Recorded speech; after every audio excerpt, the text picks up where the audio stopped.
August 12, 2026, Miyerkules.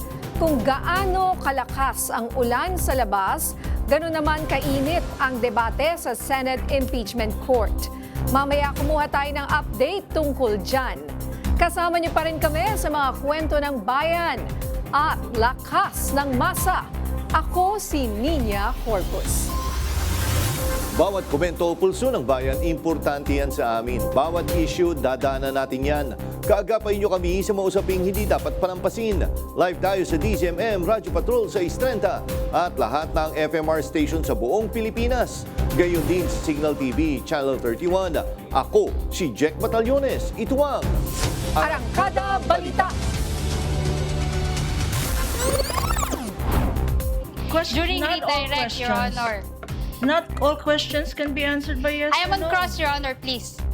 Counsel. Never mind if you're on cross. There are limits to cross-examination.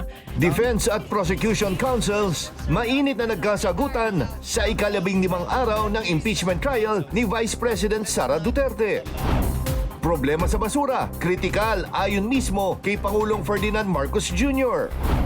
Bilang ng mga namatay sa habagat at mga bagyo, umakyat na sa 26. DPWH Secretary Manuel Bunoan, pinangalanan sina Senator Bongo at Robin Padilla na nagsumite ng project list sa ahensya. At Pinoy tennis ace Alex Iyala tuloy ang arangkada sa hardcourt swing matapos makakuha ng first round bye sa Cincinnati Open. Sa pool sa CCTV ang pag-araro ng isang jeep sa 5 motorsiklo sa Cebu City. Yan ang umarangkadang balita ni Clark Pasuit. Sa CCTV footage na ito, kita ang mga motor sa intersection ng Colon Street sa Cebu City. Maya-maya pa, biglang dumating ang isang kulay green na jeep at inararo ang mga motor sa harapan nito. Nasa 5 motorsiklo ang inararo ng jeep. Ang isa sa mga rider, tumilapon sa kalsada at ang isa pa, naipit sa ilalim ng jeep.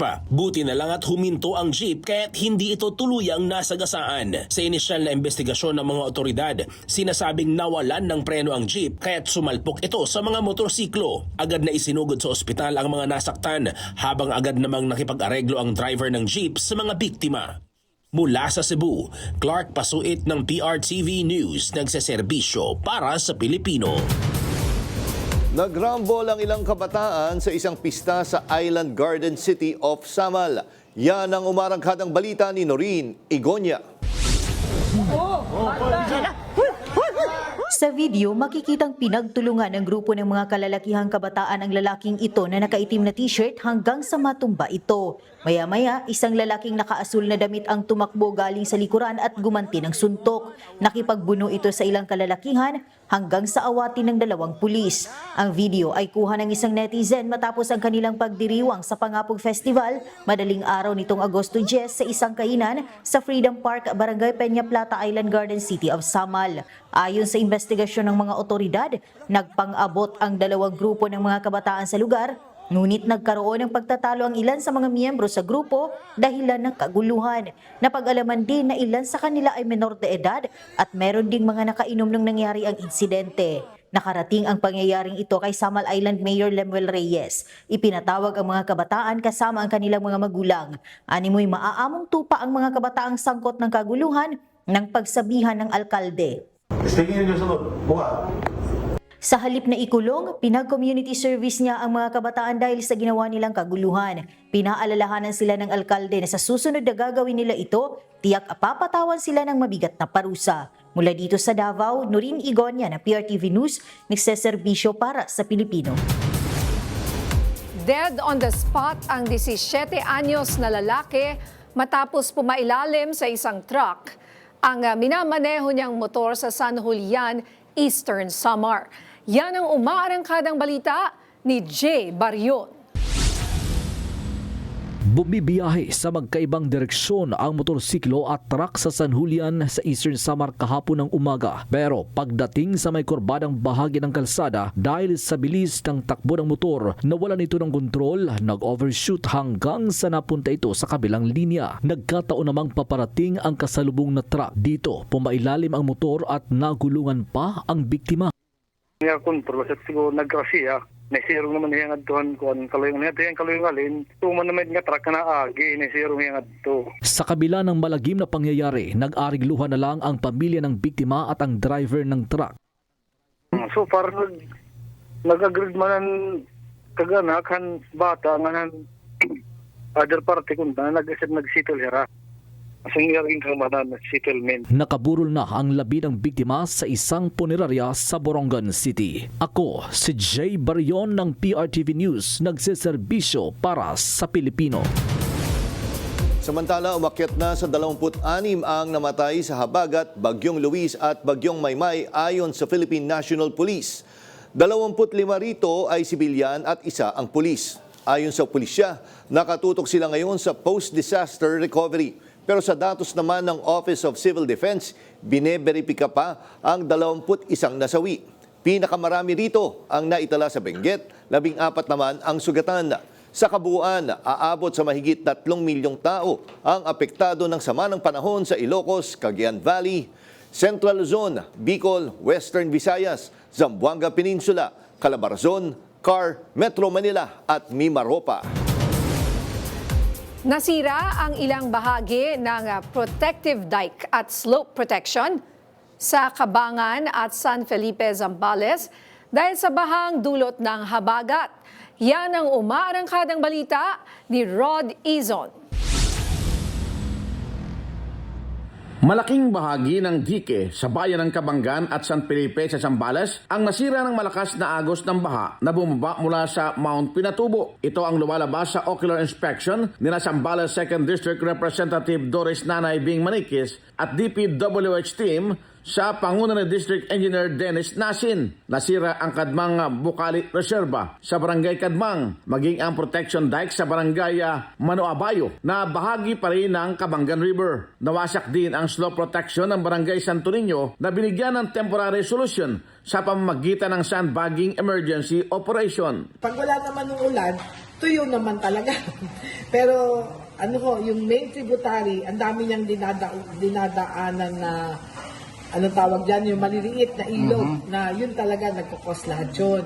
Pinasok na ng baha ang ilang kabahayan sa 3 barangay dahil sa pag-apaw ng baha mula sa Cabangan River. Bumigay din ang porsyon ng paanan ng mahabang dike sa Barangay Macolcol, San Felipe, Zambales. Mula sa FMR Northern Luzon, ako si Rod Izon ng PRTV News, nagseserbisyo para sa Pilipino. Kritikal na ang problema sa basura sa bansa. Ayon ito kay Pangulong Ferdinand Marcos Jr. matapos tumambad ang dagat ng basura sa daluyan ng tubig sa Pasay at Parañaque kasunod ng mga pag-ulan. Yan ang umarangkadang balita ni Lestor Aler. Matapos bisitahin ng Las Piñas kahapon, nag-inspeksyon naman ngayong araw si Pangulong Ferdinand R. Marcos Jr. sa Pasay at Parañaque City bilang bahagi ng patuloy na flood mitigation efforts ng pamahalaan. Binisita ng Pangulo ang Jokno Pumping Station sa Pasay at Redemptorist Water Channel sa Baclaran kung saan tumambad rin sa Pangulo ang maladagat na basura matapos ang ilang araw na pag-ulan. Ayon sa Pangulo, hindi pa man maituturing na garbage crisis ang nangyari, nasa critical na aniya ang estado ng problema sa basura. Yeah, it certainly is. But just look at it. Does that look critical to you? It does to me. So yes, I wouldn't call it a garbage crisis, but that is the problem that we are facing. Inahalintulad naman ng Pangulo ang Japan pagdating sa maayos na disposal ng mga basura at iginiit na kinakailangan ng bansa ng pasilidad para sa waste disposal. Wala namang gusto ng mamumultahan. Pero kailangan bigyan din natin ng facilities na kung saan pwede itapon yung basura. Tulong-tulong na ang mga tauhan ng Department of Public Works and Highways, Metropolitan Manila Development Authority at mga lokal na pamahalaan ng lungsod sa paglilinis ng mga basurang naglulutangan sa mga nabanggit na waterways. Ayon kay DPWH Secretary Vince Dizon, bagamat patuloy ang pag-agos ng mga basura mula sa Manila Bay papunta sa iba't ibang konektadong waterways, bahagyang nabawasan naman na ang volume ng mga basura simula nung umpisahang linisin ng mga ito gaya sa Parañaque.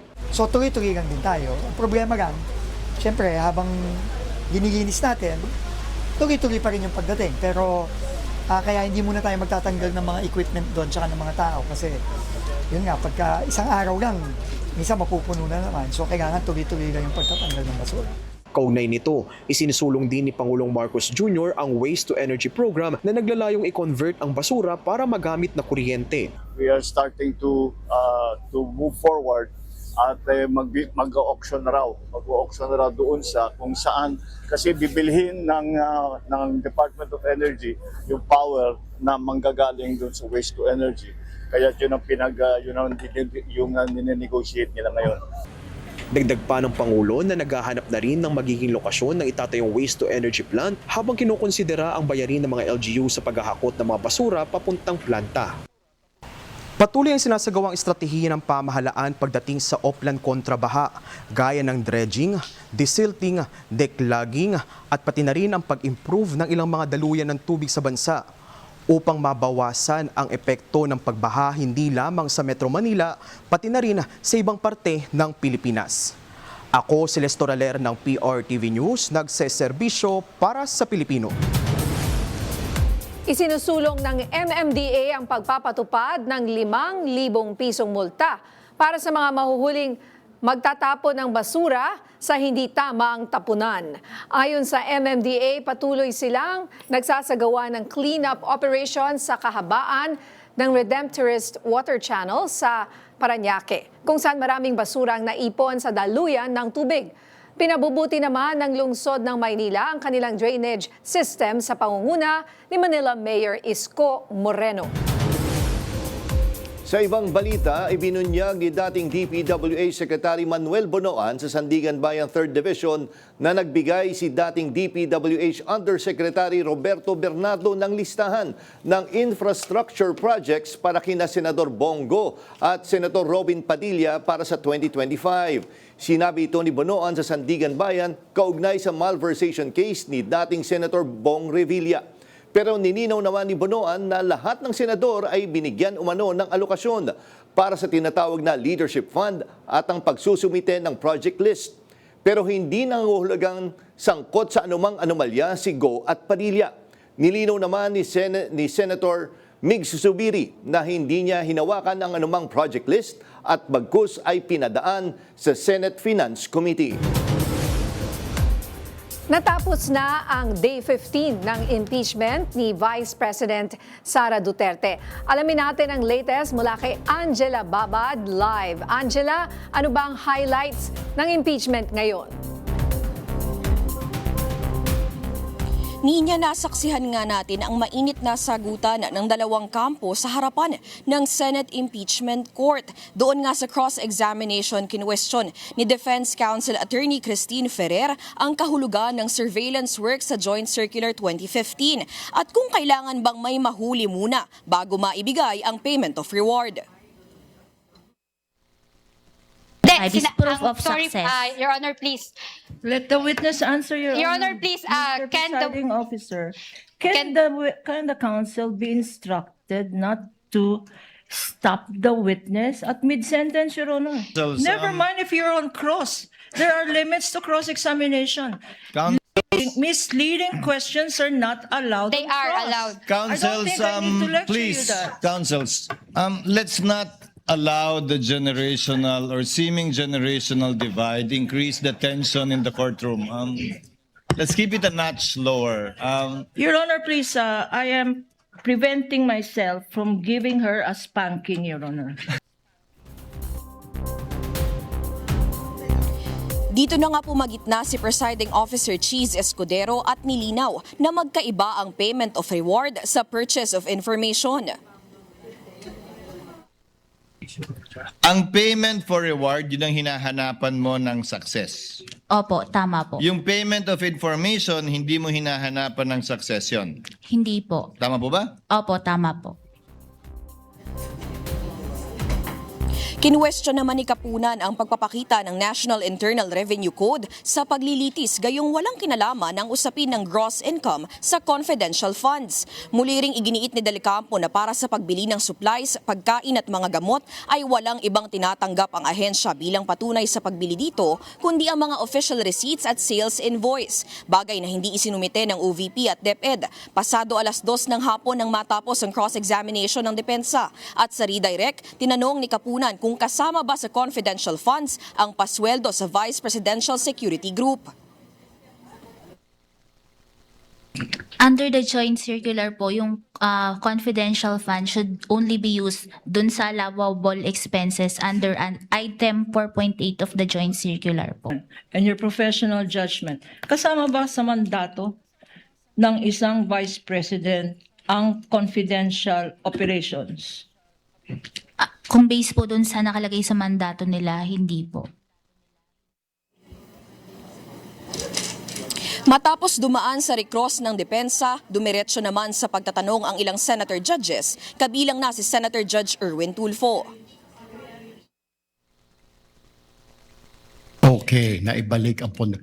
Sumagot naman po sila, ang OVP, nung nag-issue kayo ng disallowance. Sumagot ba yung mga kakulangan na dokumento na ibigay ba nila? Ang naging remedy po nila is mag-appeal po sa commission proper. Ano po nangyari doon sa commission proper? Yung sa 2022 transaction po, nagkaroon po ng decision ng commission proper at inaffirm po nila yung notice of disallowance. Okay, so na sinabi nyo kailangan ibalik po yung pondo. Tama po ba? Yung sa disallowance? Opo. Naibalik po ba? Hindi po, meron po silang final na motion for reconsideration na pending resolution po. Sa ano pong total lahat?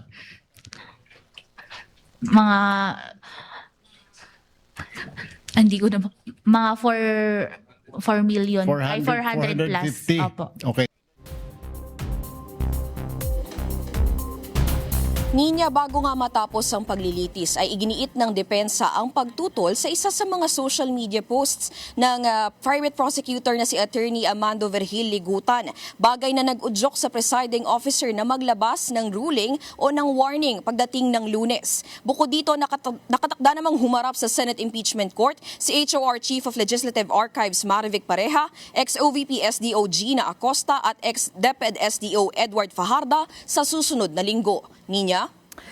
Okay, Angela, matanong ko lang, kumusta naman ang mood dyan sa Senado pagkatapos noong impeachment trial, considering nagkaroon ng mga controversial, quote-unquote, bangayan sa panig ng isang millennial lawyer siguro, no, at isang OG lawyer na may mga salita pang nasabi like papaluin daw niya si Attorney Christine Ferrer.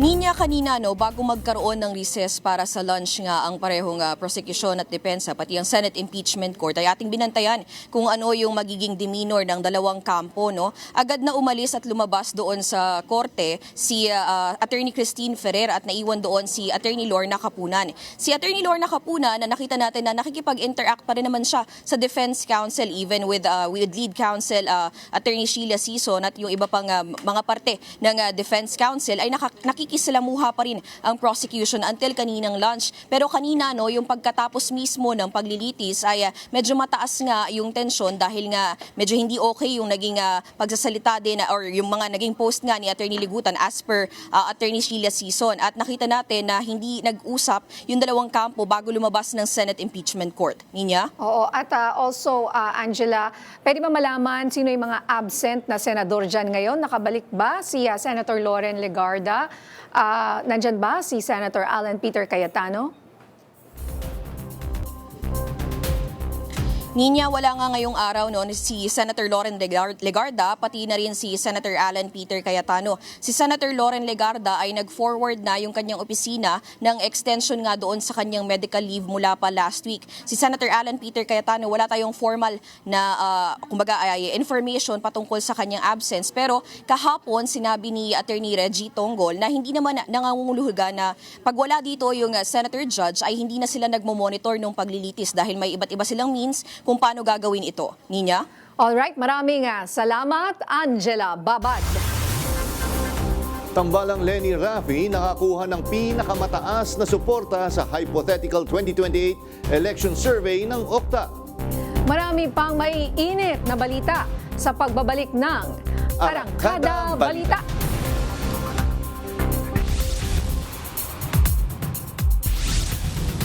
Feisty o palaban kung tukuyin ng tagapagsalita ng prosecution ang impeachment trial ngayong Miyerkules. Makailang beses kasing nagkasubukan ang prosecution at depensa sa cross-examination sa witness mula sa COA.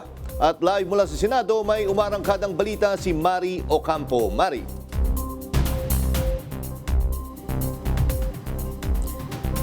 Jack, nanindigan nga ang prosecution kanina na hindi tama itong iginigiit nga ng depensa na ang mga OVP report na naglalaman nga ng intelligence at surveillance work ay qualified bilang paggamit nga ng confidential funds, habang naging kritikal naman kanina ang House Trial spokesperson pagdating nga doon sa itinakbo ng cross-examination ng depensa doon sa kanilang COA State Auditor witness. Mukhang hindi yun yung in-expect natin na manner of cross-examining the witness. Medyo adversarial siya. No, kaya nag-i-intervene na yung ating presiding officer.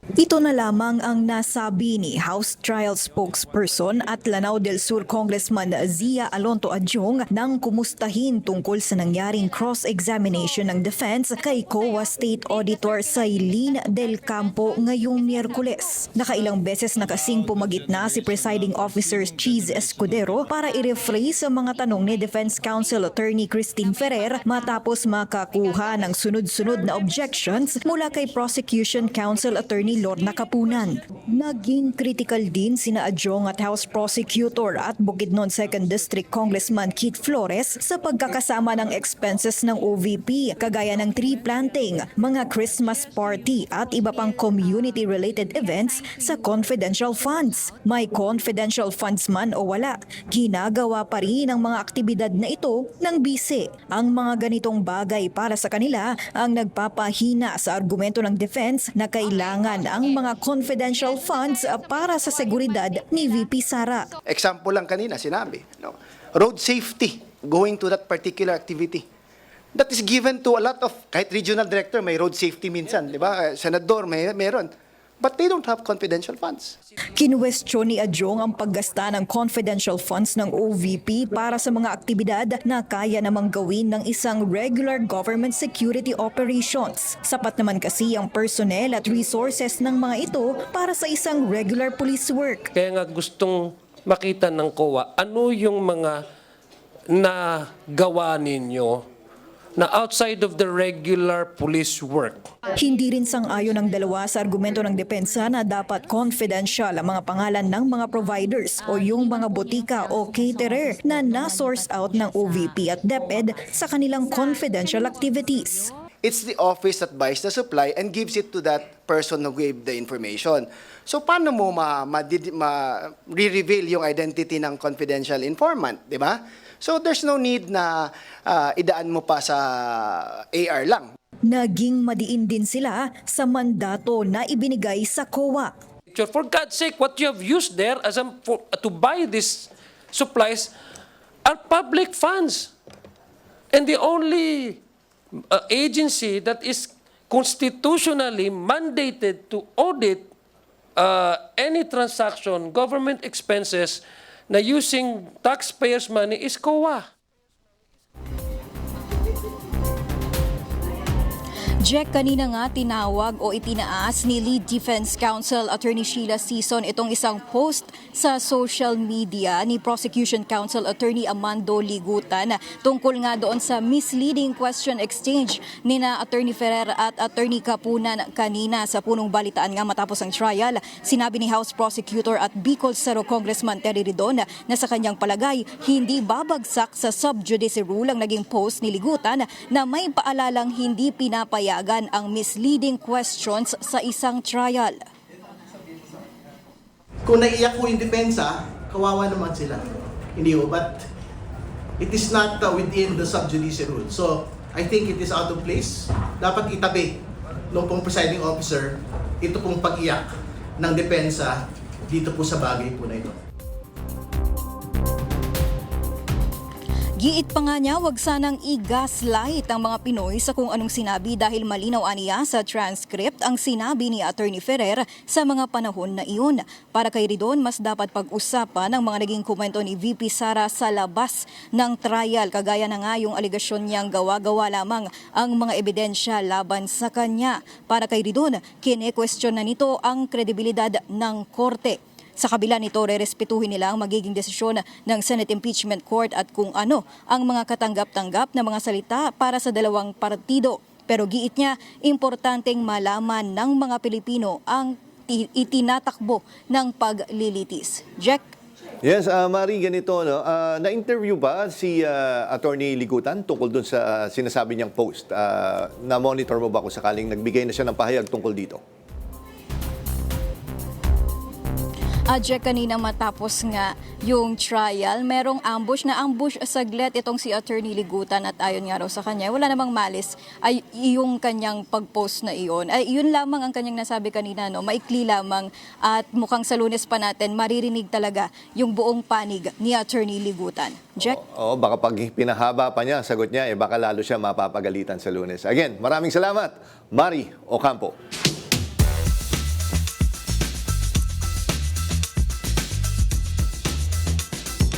Pag-usapan nga natin itong impeachment at dahil muling binaha ang maraming lugar sa bansa, pag-usapan na rin natin ang flood control.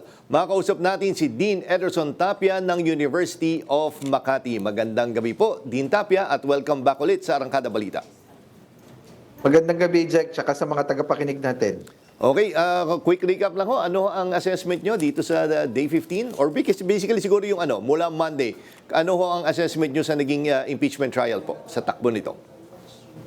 Ako, sa tingin ko, naging very reliable yung mga witnesses na pinresenta ng prosecution, no?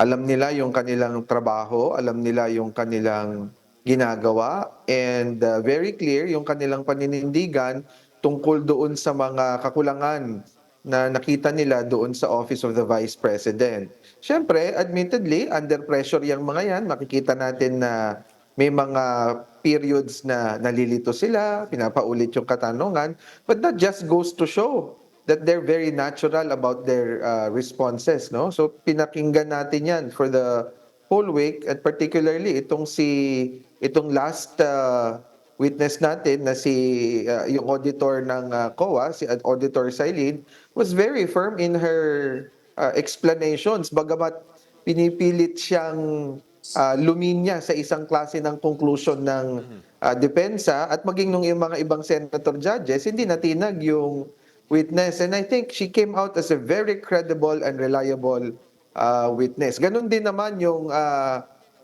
previous na mga tumistigo, si Attorney Wamil, Jack. And tingin nyo ito, pag-usapan natin, naging mainit din na topic is, of course, yung naging demeanor nga ng both, ng defense at ng prosecution. Ano po masasabi nyo? Tingin nyo ba na go overboard ang mga lawyers po ngayon? Ako, ang personal na tingin ko dyan is, lahat ng mga ginagawa ni Attorney Lorna Capunan is calibrated. Kasi hindi mo na pwedeng gulangan yun eh. She's been practicing for the last 48 years. Baka mas matanda pa kaysa dun sa edad natin dalawa, Jack, no? So, alam niya kung ano yung ginagawa niyang diskarte, pati yung mga side comment dyan. Opo. Alam niya na nakikinig ang taong bayan, and that is her way of making sure that the people continue to watch the impeachment. Kasi kung magre-rely lang tayo sa mga dokumento, talagang nakakaantok yan at hindi masyadong maiintindihan ng mga kababayan natin. So, maganda. And on the contrary naman, napanood natin kanina, medyo parang sa tingin ko, medyo kitang-kita natin yung agitation nung defense counsel, no? Hindi siya kasi makaumang kay Attorney Capunan. So, dinadaan sa pagtaas ng boses, dinadaan sa pagsigaw, at medyo obvious yan sa palagay ko, Jack. Pero tama ho ba yung ginawang parang pag-call out na rin ng presiding officer dito nga? Kasi nga sa post daw ni Private Prosecutor Amando Ligutan. Kayo po ba nabasa nyo yung post ni Attorney Ligutan? Siyempre, nung nabanggit yun, pinakita ba kayong mali? Facebook post, no? It was couched naman in general terms, pero alam din naman natin kung ano yung pinatutungkulan doon. At okay din naman na magsabi yung ating presiding officer na, teka muna, medyo hinay-hinay kayo since you are officially part of the prosecution at committed din yung mga defense. Kaya nga, but that's all in kumbaga, siguro, sabi nga ni Attorney Ligutan, ang kanyang paliwanag, wala namang mali siya. Pero siguro, okay din naman na maghinay-hinay, Jack. Okay, isingit ko lang ho to bago tayo punta sa flood control. Isang tanong lang tungkol din sa impeachment. Ang pinagtataka ko lang ho, na-call out din ho ba or napagsabihan din po ba ng presiding officer? Hindi ko ma-recall, no? Si Senator Pia Cayetano, kasi matatandaan nga natin sa kanyang Facebook page ay naglabas siya ng mga spliced video. Hindi ba basically the same lang yan? Napakagandang tanong yan. But I think it's even worse. Kasi ang mga partidos dito sa kaso na to, you expect them to take a position. Kung prosecution ka, syempre, ihahain mo or i-advance mo yung posisyon na nakaatang sa'yo. Ganon din naman yung depensa. Pero kung ikaw ay senator judge, dapat merong kang not only impartiality, but the appearance of impartiality. Parang sa tingin ko, mukhang nakalimutan nyo nung ilang senator judges, Jack. Oo, and so habol ko lang to, no? Of course, maraming mainit ang ulo ngayon sa mga kababayan natin dahil nga dito sa baha. And of course, naungkat na naman yung mga flood control na anomalies. Pero tingin nyo po ba, dapat ang investigation ng mga flood control projects ay hindi lang nakasentro sa present administration, dapat po ba mag-backtrack din sa mga previous administration po? Alam mo, Jack, ang importante dyan ay tignan kung ano yung sinasabi ng ebidensya. Kung ang ebidensya ay nagtuturong ang mga problemang kaakibat ng flood control project ay matitrace, hindi lamang dito sa administrasyon na to, dapat talaga yan tignan. And in fact, I think, marami na tayong mga preliminaryong nakitang ebidensya na nagsasabing ang problema natin sa flood control, hindi lamang nagsimula dito sa administrasyon na to at nagsimula pa nung previous administration. Hindi naman yan dapat maging dahilan na kung nangyari in the previous administration, hindi mo na rin yun iimbestigahan. All the more reason, kasi ngayon tayo nakaka-experience ng mga kapalpakan na nangyari nung nakaraang administrasyon. So to me, it's very important that we all investigate everything at tignan natin lahat kung saan napupunta yung ebidensya. At yun ang sundan natin, Jack. Okay, nako. Again, maraming salamat sa oras na bigay mo dito sa aming programa. Dean Ederson Tapia. Sir, stay dry at mag-ingat po kayo. Salamat, Jack. Thank you. Sige po. Nanguna ang tambalang Leni Robredo at Raffy Tulfo sa hypothetical 2028 presidential at vice presidential tandem matchup result ng tugon ng masa survey ng Okta Research. 45% ang nakuhang boto ng Leni-Raffy tandem habang 42% naman ang Sara-Amy tandem. 8% naman ang nagsabing wala silang iboboto sa dalawa at 1% naman ang tumangging sumagot. Ayon sa Okta, ito ang kauna-unahang pagkakataon na nanguna ang Robredo tandem sa Duterte duo.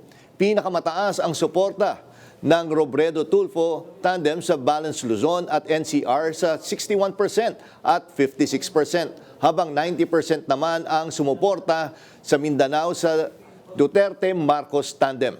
Class A, B at C ang pinakamaraming suporta sa Robredo-Tulfo duo, habang Class E naman ang may pinakamaraming suporta sa Duterte-Marcos tandem.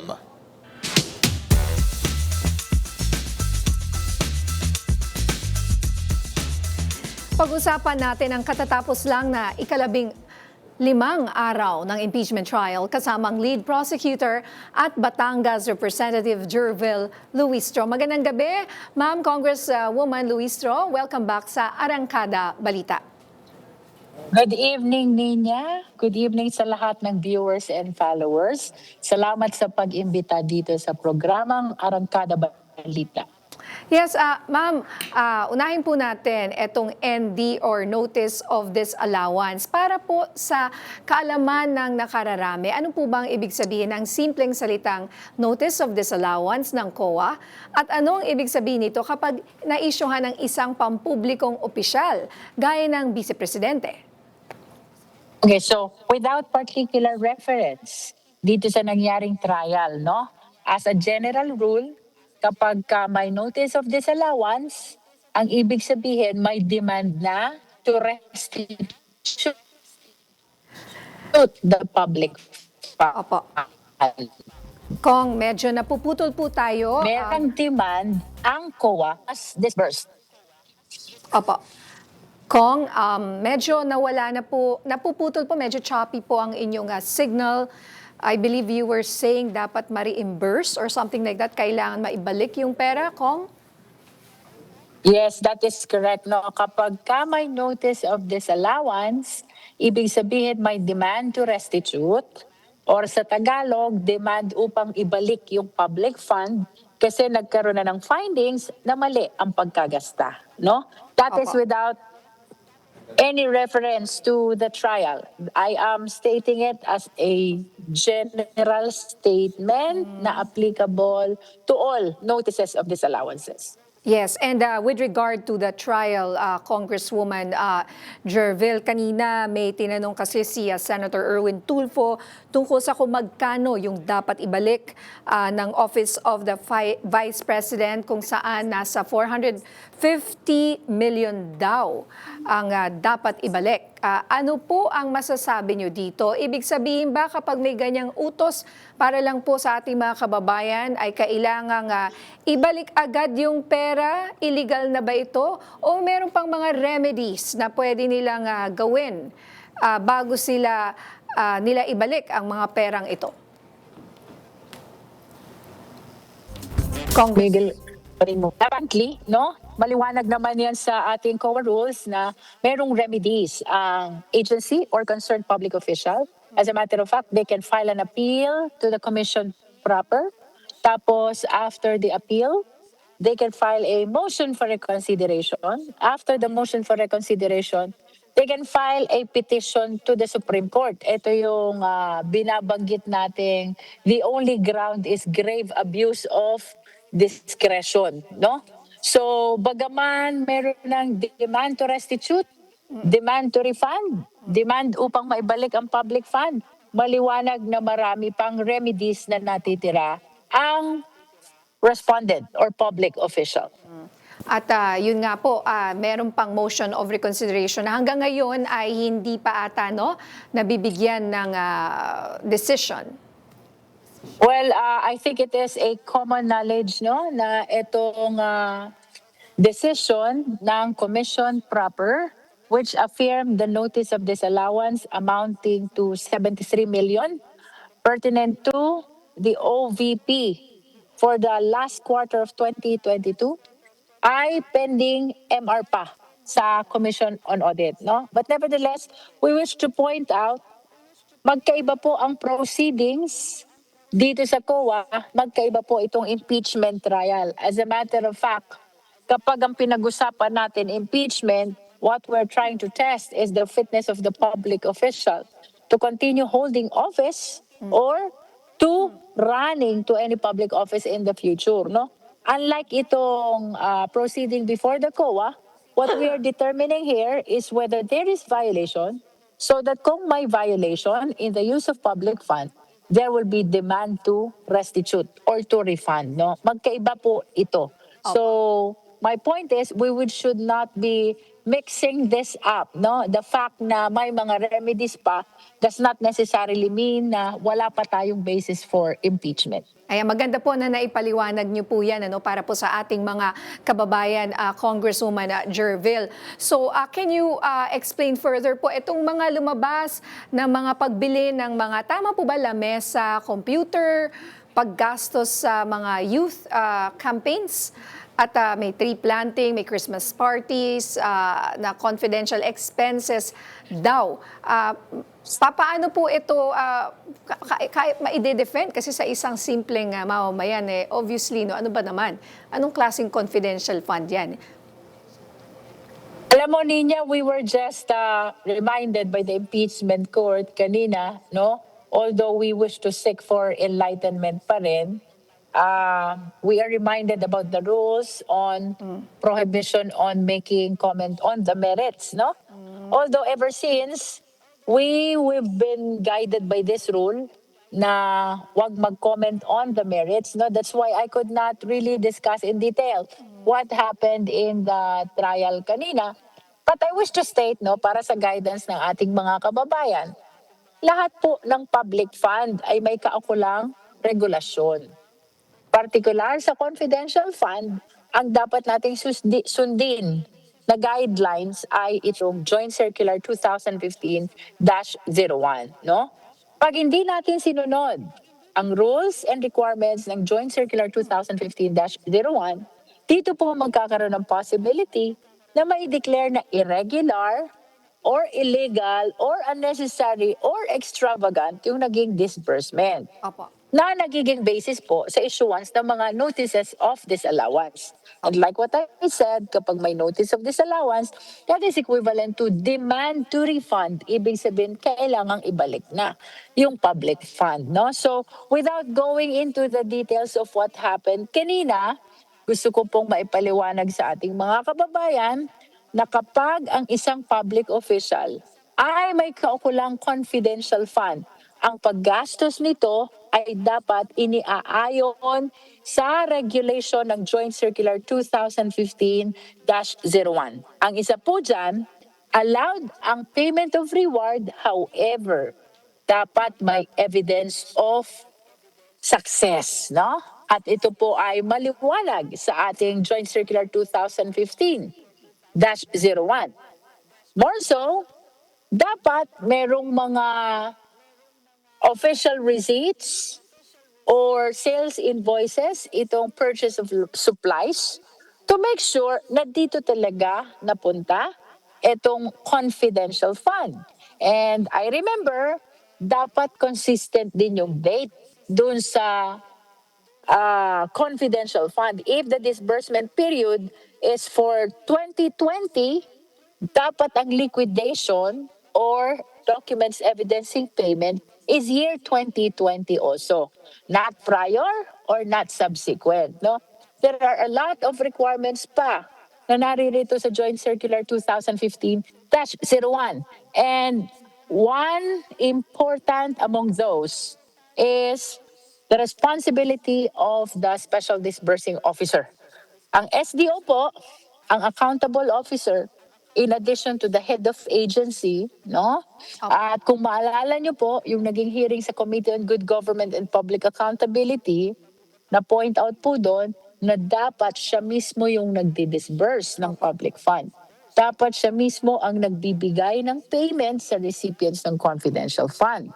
So, ito po'y part ng Joint Circular 2015-01 na dapat sinusunod ng lahat ng public official kaugnay ng paggamit ng confidential fund. That is, Nina, I'm sorry, without particular reference sa naging trial kanina. Oh yes, all right. We understand, Congresswoman.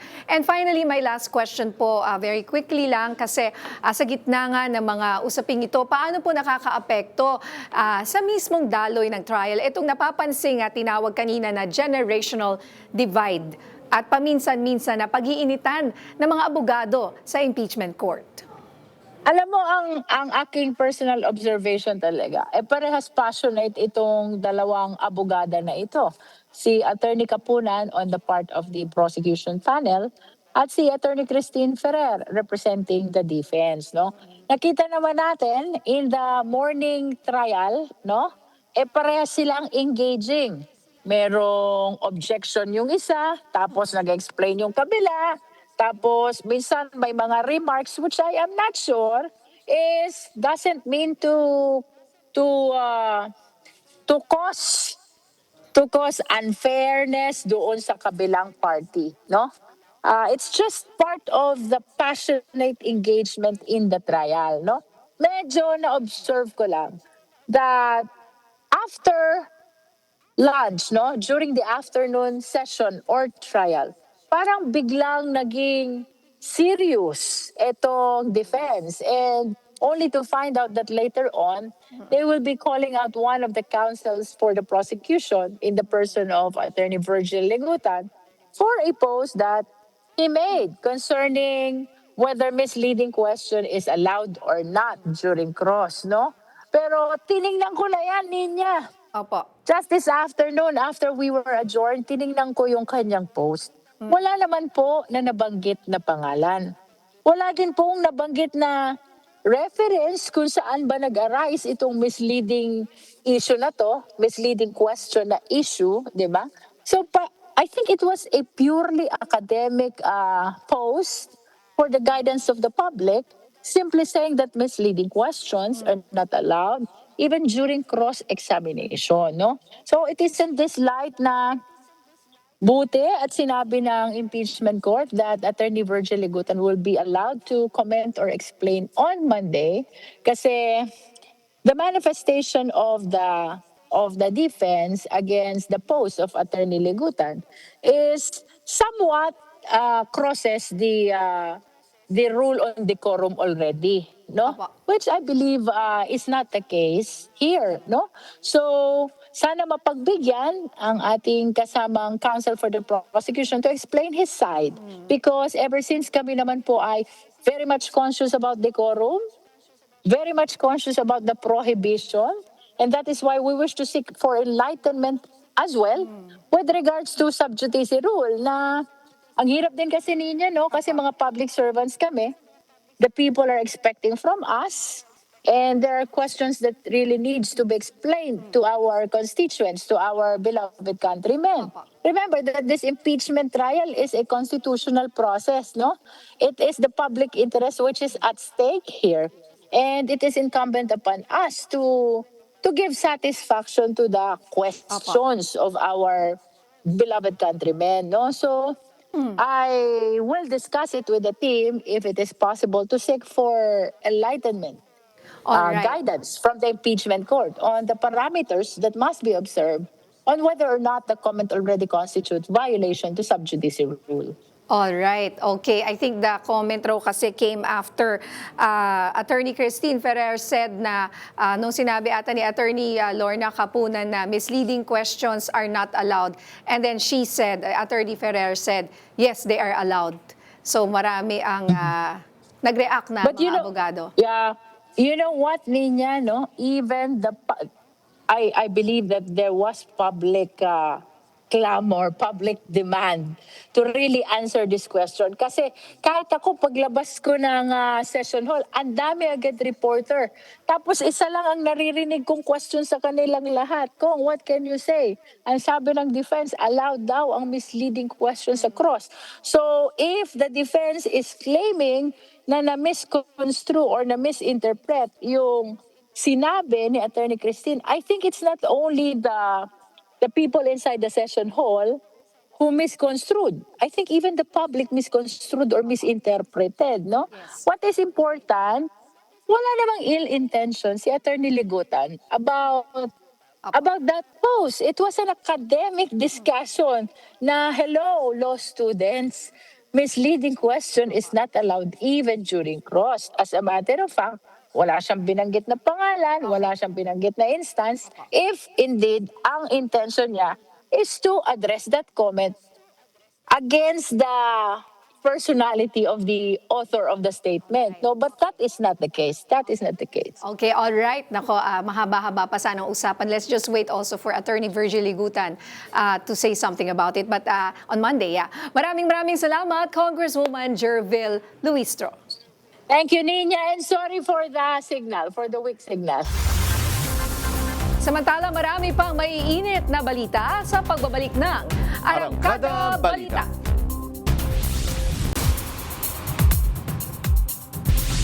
Inaasahang haharap bukas sa NBI ang 4 na abogadong sangkot umano sa planong character assassination laban kay Executive Secretary Ralph Recto. Ang isa sa kanila na pag-alaman ding abogado ni dating Congressman Zaldico. Yan ang umaarangkadang balita ni J.M. Pineda. Huwebes noong nakaraang linggo, August 6, nang magsumite ng supplemental affidavit sa NBI-NCR ang kampo ng talent manager na kasama sa planong paninira kay Executive Secretary Ralph Recto. Idinawit ng talent manager ang 4 na abogado na kasama niya noong nakipagpulong sila kay former Congressman Jacinto Jing Paras. Ang mga abogado umano ang tagagawa ng script kasama na ang affidavit na ipapasa nila. Ayon sa isang reliable source ng PRTV News, ang isa sa mga abogadong kausap ni alias Ken ay si Attorney Roy Alberto Rondain, isang batikan na abogado na legal counsel din ni former Congressman Zaldico. Kinumpirma rin ng talent manager na nakaharap niya si Attorney Orlando Menjola na kasama rin sa hanay ng mga abogado ng law firm ni Attorney Rondain. Sa isang post rin online ng political analyst na si Jess Falsis, ibinunyag niya ang CCTV footage noong araw na nakipagkita ang talent manager kay former Congressman Paras. Napadala na ng NBI ang 4 na abogado ng subpoena at bukas ay inaasahan na harap sila sa NBI. It will be turned in the kaya liability or responsibility sa patas at sa code of professional responsibility, yan nasa loob. Susuriin rin daw nila ang mga abogadong humarap sa talent manager, lalo pat kabilang sa iisang law firm ang tumatayong legal counsel ni Kong Leviste at ang mga abogadong nakausap ni alias Ken. Hindi naman natin yung connection, but we have to stop this kung ano talaga yung connection as to know ano yung responsibilities na isa't isa. Ikinagulat naman ng kampo ni Paras ang paglabas ng CCTV sa media. Sa online post ng legal counsel nito na si Attorney Mark Tolentino, question niya ang NBI kung bakit hindi mo na ito ipinakita sa kanila kahit na dumating sila kahapon sa tanggapan ng ehensya. Sagot ng NBI dyan. Categorically, I will say we did not release any video. Hindi sa amin yun. So actually, right now, we will ask coordination with the person na nakapag-release niyan. Baka probably they can provide us the copy so we can compare it with the CCTV na meron kami. Aalamin pa ng NBI kung pareho ba ang mga CCTV footage na hawak nila pati na ang naikalat sa social media. Kung totoo mano ang mga kuha ng CCTV, patunay daw ito na may matibay na ebidensya na may transaksyon na naganap. Ako, si JM Penada ng PRTV News, nagsaserbisyo para sa Pilipino.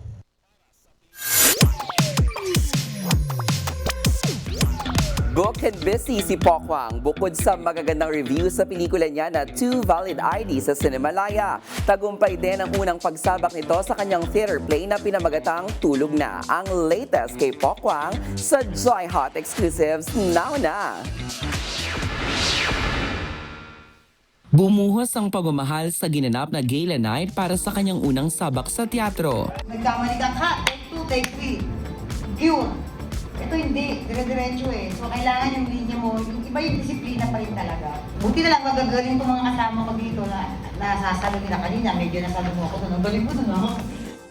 Last Saturday, kahit na malakas ang buhos ng ulan, dumating ang mga malapit na kaibigan sa industriya ni Pokwang para sumuporta sa Tulog Na the Musical. Sa lahat po, kahit bumabagyo, maraming salamat. Diyos ko po, Miss Tin, Sir Julius, I love you. Thank you, Jaiho. Hindi napigilan na maging emosyonal ni Pokwang habang kinikwento niya kung saang parte ng kwento siya nakarelate.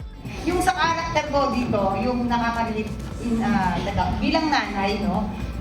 Kay Rex, kasi namatayan po ako ng anak na lalaki na brain tumor. So, pag naririnig ko yung linya niya, ayoko munang marinig. Ayoko muna. Kasi, pinagdasal ko, Lord, dugtungan mo yung buhay ng anak ko.